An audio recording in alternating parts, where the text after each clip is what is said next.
Good morning sis, yan. For today's video, ipapakita ko po sa inyo yung aking mga finisher medal sa month of April. Late na nga mga kasis, ngayon ko lang talaga siya nagawa ng video dahil nga marami tayong event na sinasalihan, lalo na itong May, talagang every week nasa event talaga ako. So ito na, yung una nating finisher medal sa month of April. So ito na siya. Ayan. So, marami itong mga kasis. Yung iba, naka-display na. So, itong mga nandirito, hindi ko pa siya na-display. Kaya, marami na.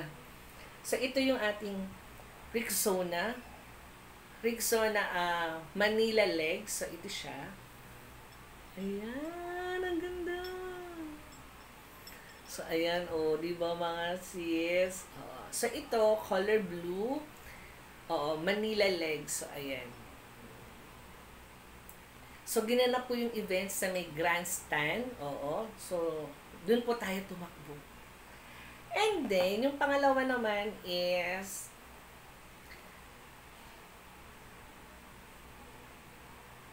yung summer petran. That time kasi mga kasis, wala silang medal. Nakatanggap tayo ng tawag ito t-shirt, tsaka yung scarf ng aso. So, wala talagang medal na kasama dun sa event. And then, mga kasis, ito na yung Olympus Leg 2 Hera. So, ito na leg 2 na. Ayan. Ganda. So, ito naman, yung event ginanap sa may Mall of Asia. So, ito siya.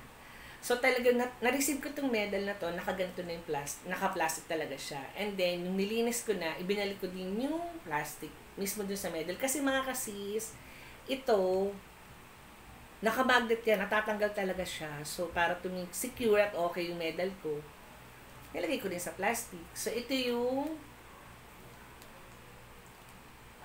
Olympus Hera. Ayan, Olympus Hera. So, ayan. And then, yung pang-apat na sinalihan natin is takbo para sa turismo. So, ito siya. Ayan. So, ito naman isa, grandstand, ulit ginanap. So, ito, ganito siya.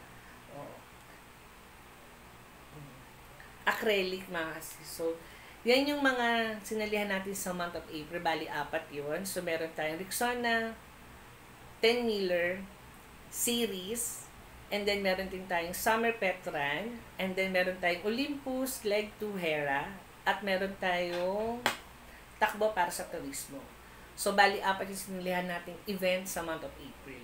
So, yung sa May pa natin is hindi pa siya tapos kasi nakakadalawang event pa lang yung nasalihan ko. So, hindi ko pa mapapakita sa inyo yung kabuuan lahat ng medal. So, yun lang mga kasis. Maraming salamat. I-flex ko lang talaga yung ating mga finisher medal sa month of April.